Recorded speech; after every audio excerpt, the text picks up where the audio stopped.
what's going on, everybody? This is Jesse here with JLSComics. Welcome to my channel, or welcome back to it. Good to see you again. This is going to be a brief haul, you can see here, and also a contesting for two really awesome YouTubers. One is Marky316, and the other is RobWiseguy82. I'm just sniping right in there, just sneaking at the end. The contest ends today, so I wanted to show him both of them some support and do these two. The first one I'll do is Marky316. He asked for a shout out, so shout out to him. That actually ties into the Rob asked for shout outs for some YouTubers, so I'm gonna cheat a little bit and use that down there as well. But Marky wanted two books. I got notes, so I'm cheating here. I'm reading an Aquaman book and a Green Lantern book that I would love to have in my collection. The first one I'll do Green Lantern. That one's easy. It's number 85. That's the one where Speedy's getting trying to slow down a little bit.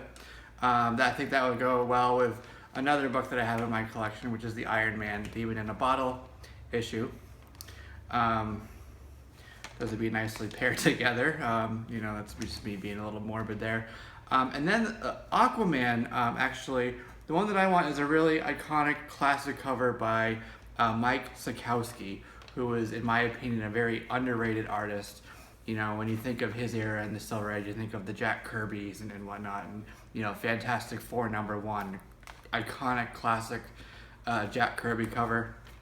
And this one, I think, sort of evokes that same imagery that I get from Fantastic Four #1 and Jack Kirby's work, and that's Brave and the Bold number 28. That's the first appearance of the Justice League, and Aquaman, of course, is one of the founding fathers, if you will, of the Justice League. So Green Lantern 85 and Brave and the Bold number 28 are the two I would pick to answer that question, Marky.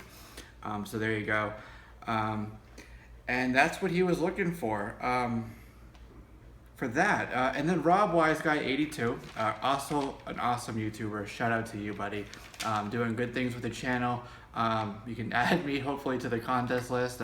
Win or lose, to both of you, I'm happy to show the support and, you know, be a part of your contest.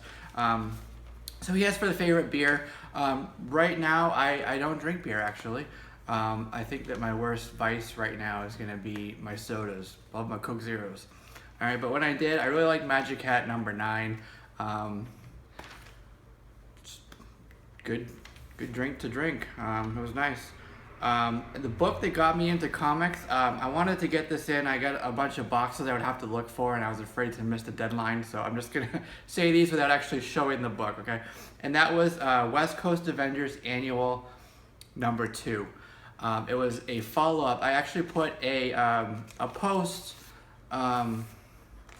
a week or so ago on the Comic Book Fanatics Facebook group. So if you're not a part of that, you know, definitely send a message and see if they'll approve you to be a part of that. But I basically said, you know, when I was growing up, I actually got a book from an uncle of mine, and it was beat to hell. I had my name written on it. There was pieces torn off the cover, and that book was West Coast Avengers Annual number 2, and that story is actually between that and Avengers Annual, a follow-up to the original Contest of Champions from the early 80s. It took a couple years for it to, you know, for that end part of the story to come to fruition. And actually in the trade that came out very recently, there's a very interesting story about that. So I didn't know the whole backstory behind it, and I kind of always wondered, why was there such a long delay between the Contest of Champions 3-parter and the 2-part follow-up? But that story, you know, they were playing baseball in full costume, and they ended up getting pulled, you know, by I think it was the Collector and Death, maybe, to do a contest and just battle it out. And that story just freaking captivated me when I was a kid, man. That was just such a cool story. I read that over and over and over again, and I never knew, like, the stories around it. And actually, I think it was 2002. I ended up, I moved, and big life changes at the time. It might have been 2003. And part of those life changes were selling off my original collection, including that book. I doubt anybody bought it because it had my name just in crayon right across the front. But it was last year I finally picked that up. I finally picked up Contest of Champions, and then in Pod Research I found the Avengers annual as well. So I finally had that story pieced together after all this time. But it was that one book, West Coast Avengers Annual #2, that was my catalyst into this whole amazing world of comics and superheroes and all this mythology that we know and love. So that's my answer for that. For the next part, he was looking for an unknown gem.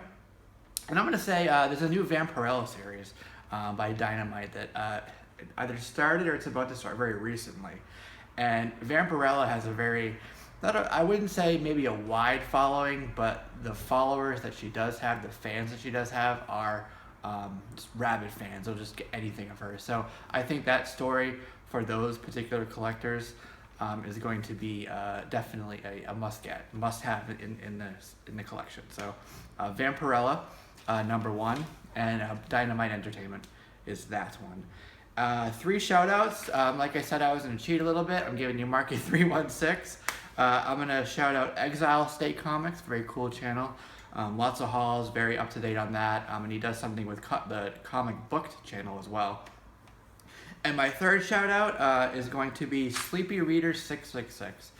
He provides some really amazing thoughts and insight into the comics and the stories, and not just telling what happened with the story, but how he reacted to the story, his emotion, his thoughts, his feelings as he went through it, and just afterwards too. So I really like that insight and that conversation, and it's very entertaining, and I'm going to use the word relaxing when I watch his channel.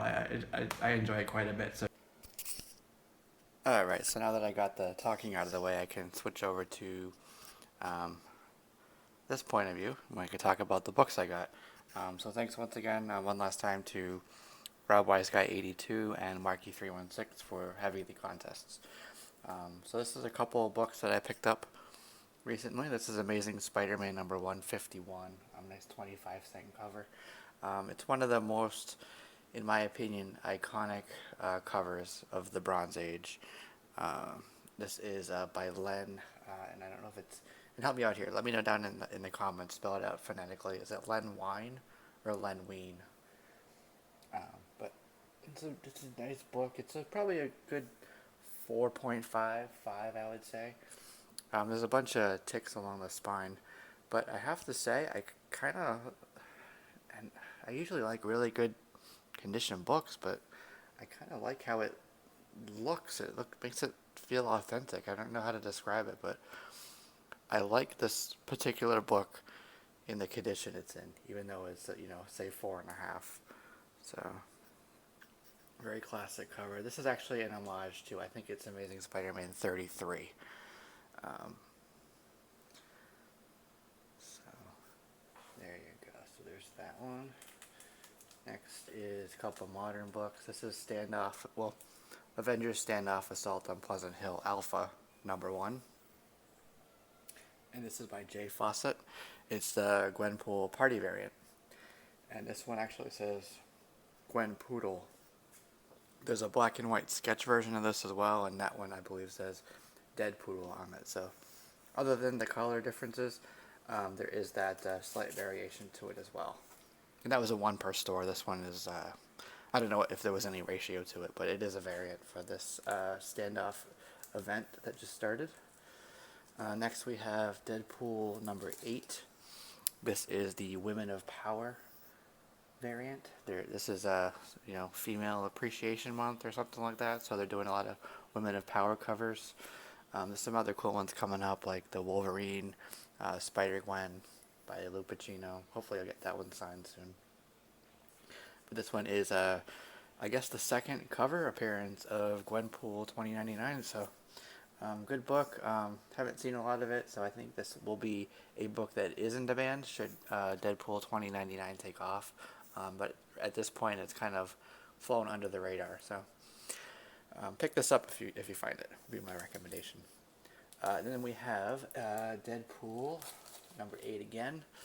Well, this is the Story Thus Far variant cover, and the story thus far is essentially Deadpool making a lot of money.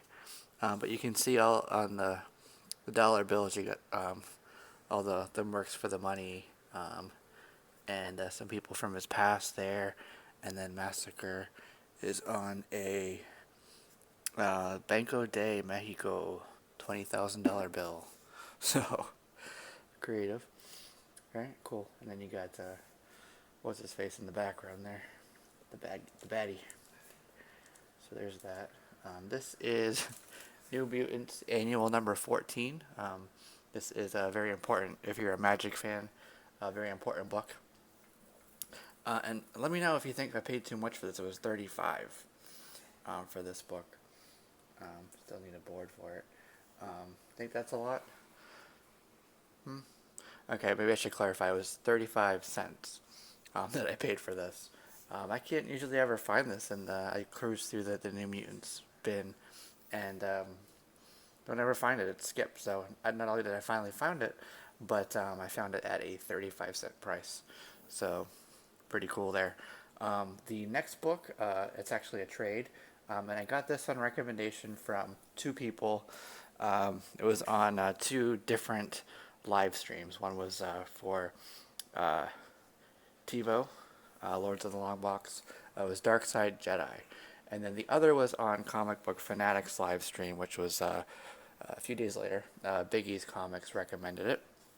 And it actually kind of explains a bit about movie Alfred, BVS Alfred, and how he's able to, let me show the book, how he's able to sort of be that mentor or that protector to Batman, where he hasn't traditionally been that in the past. So this explains his training in the past, which I think he might have been SAS or something like that. But there's I haven't actually read it yet, but there is a scene where he's there with Bruce, and he's training him and just like kicking the crap out of him. So it's pretty cool. I'm looking forward to reading this, and I'll be able to go into, trying to find it as I'm talking, I'll be able to go into the movie with a little bit greater of an understanding of who that Alfred is in the movie. And this is Batman Earth 1. It's the soft cover version. Number 1, DC Comics, Jeff Johns. So good artwork. Comes from by recommendation from a couple great people. So I have high hopes for it, and I will probably follow up on it afterwards. And I was thinking about doing a review of this book as well, but I need to know if it's Len Wein or Len Wein first, so I don't look like an idiot when I'm talking.